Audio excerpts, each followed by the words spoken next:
حضرت لقمان حکیم نے اپنے بیٹے کو کہا 3 نصیحتیں تجھے کرنے لگا ہوں، یہ 3000 نصیحتوں کا خلاصہ ہے، اور ان میں بھی 2 کو یاد رکھنا، 1 کو بھول جانا۔ تو بیٹا ہمہ تن گوش ہو گیا، تو حضرت لقمان بولے جو نیکی کی ہے اس کو بھول جانا، جو نیکی کی ہے اس کو بھول جانا، اور موت کو اور اپنے رب کو یاد رکھنا۔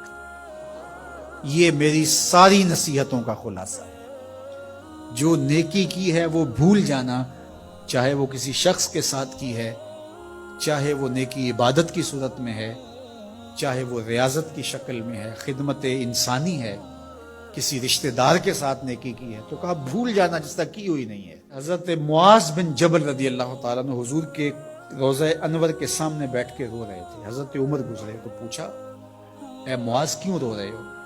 کہا صاحب مزار کا ایک فرمان یاد آیا جس نے رلا دیا۔ کہا وہ کیا فرمان ہے؟ کہا ایک دن حضور نے کہا تھا ادنا سی ریا بھی شرک ہے، تھوڑی سی ریاکاری بھی شرک ہے۔ اللہ صرف اس عمل کو قبول کرتا ہے جو محض اس کے لیے کیا جائے۔ تو نیکی خالص اللہ کے لیے کریں گے تو قابل قبول ہے۔ اللہ تعالیٰ غیرت والا ہے، وہ کسی اور کو اپنے ساتھ شریک ہونا پسند نہیں کرتا۔ تو جب بھی نیکی کرو، یہ سلس دین ہے، انما الاعمال بالنیات۔ اس حدیث کو علماء نے کہا ہے تیسرا حصہ دین کا اس میں ہے کہ اعمال کا دار و مدار نیتوں پہ ہے۔ نیت کا خالص ہونا شرط ہے، ورنہ محنت بھی کی، سجدے بھی کیے، خیراتیں بھی کی، سب کچھ کیا، لیکن نامہ اعمال میں 0 کو ہوگا۔ کیتی کتری پئی کھو محمد تے سکہ بنے زردہ۔ تو ریاء سے بچنے کی تلقین کی گئی۔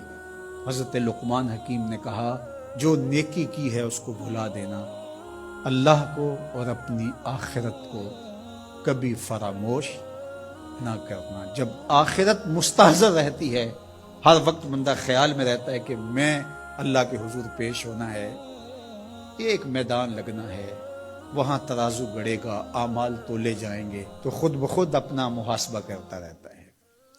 یہاں وہ کچہری خرید سکتا ہے، عدالتیں خریدی جا سکتی ہیں، تھانے یہاں بک جاتے ہیں، یہاں منصف بک جاتے ہیں، لیکن وہاں اللہ کی پولیس نہیں بکے گی، وہاں کے تفتیشی نہیں بکیں گے، وہاں کے تھانے، وہاں کی کچہریاں نہیں بکیں گی، وہاں ترازو پورا وزن تولے گا۔ یوم تبلی السرائر فما لہ من قوت ولا ناصر۔ فرمایا جس دن راز کھول دیے جائیں گے، کوئی کسی کی مدد نہیں کر پائے گا، اور نہ کوئی طاقت سے اپنے عیب کھلنے سے روک سکے گا۔ تو جب مستحضر ہوگا کہ میں اللہ کے حضور پیش ہونا ہے، ایک کچہری لگنی ہے، ایک عدالت لگنی ہے۔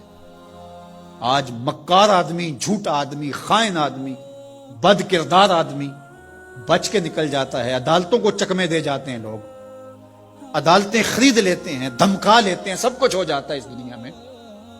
طاقتور کی کوئی بات نہیں کرتا، کمزور پھٹے چڑھا دیے جاتے ہیں، لیکن ایک عدالت ایسی لگنے والی ہے جہاں انصاف ہوگا، جہاں عدل ہوگا۔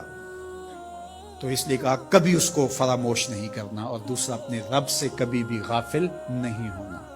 اپنے رب سے جو غافل ہو جاتا ہے وہ زندگی کے مقصد کو کھو بیٹھتا ہے۔ اور اسی کو رومی کہتے ہیں دنیا ہے یہ چیز، دنیا از خدا غافل بدن۔ دنیا کیا ہے؟ کہا سونے چاندی ہیرے جواہرات کا نام دنیا نہیں ہے، خدا سے غافل ہو جانے کا نام دنیا ہے۔ تو اس لیے اللہ کے ذکر سے، اس کی یاد سے، اس سے کبھی بھی غافل نہیں ہونا چاہیے۔ اور اگر کوئی اس سے غافل ہو گیا تو سن لو وَلَا تَكُونُوا كَالَّذِينَ نَسُوا اللَّهَ فَأَنسَاهُمْ أَنفُسَهُمْ أُولَٰئِكَ هُمُ الْفَاسِقُونَ۔ کہا ان لوگوں کی طرح نہ ہو جانا جو خدا سے غافل ہو گئے۔ تو جب وہ خدا سے غافل ہو گئے، اللہ نے انہیں ان کی ذاتوں سے بے خبر کر دیا۔ کسی نے کہا اقبال سے کہ تو نے خود ہی کا سبق کہاں سے لیا تھا؟ کہا قرآن کی اس آیت سے لیا تھا۔ اور یہ بات ذہن میں بٹھا لیں، اپنے لیے بھی اور اپنی اولادوں کی طبع میں راسخ کریں جیسے بھی ہو سکے، کہ ایک چیز کو بھول جانا ہے، جو نیکی ہو گئی بھول گئے، اور اللہ کو بھی یاد رکھنا ہے اور آخرت کو بھی یاد رکھنا ہے۔ یہ چیز یاد رہ گئی تو سمجھ جاؤ خیر ہے، اور اگر یہ 2 چیزیں بھول گئی اور جو بھولنے کی چیز ہے وہ یاد رہی تو سمجھو ہم نے اپنا سب کچھ لٹا